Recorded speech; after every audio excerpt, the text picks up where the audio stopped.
पूर्व मध्यप्राच्य एक आंचलिक टणाटणी और राजनैतिक संघर्षर हब क्षेत्र हिसाब से परिचित।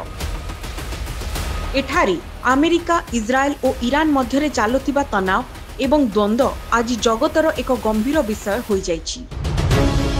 एही दुई मुख्य महाशक्ति अमेरिका और इज्राएल एका साथी होई एही अंचल रे ईरान उपरे चाप बढ़ाई आसुछंती, किंतु एहा पछरे किछि गंभीर कारण अछि। ईरान एक अणुकांड शक्ति बा न्यूक्लियर पावर हेबा पई वर्ष वर्ष धरी प्रयास करुछि। जदि ईरान अणु अस्त्र तैयारी करिथाय तेबे से इज्राएल सहित सारा मिडिल ईस्ट रे स्थिरता को विपद रे पकाई परिबो।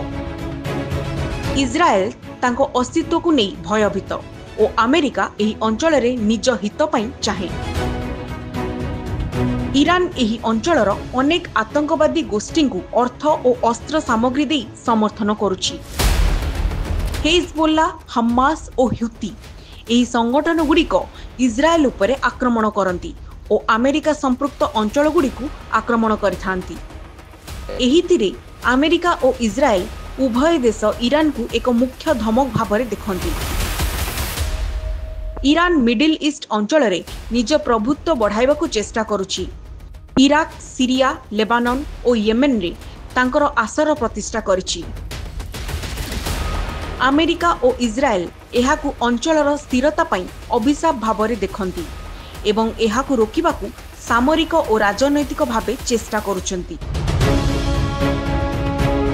ईरान नेतृत्व बारंबार इज्राएल को दुनियार मानचित्र रु मिटाई देबा पर्यंत कहिछि।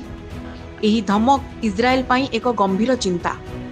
अमेरिका मध्य एहाकु ग्रहण करी इज्राएल सुरक्षा और निज हित पई ईरान को नियंत्रण करिवार चेष्टा करुछि।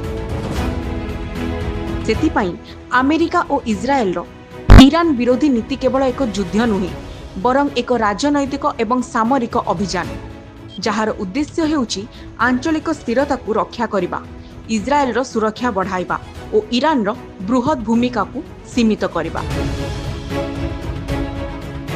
Bureau report, due times Odisha.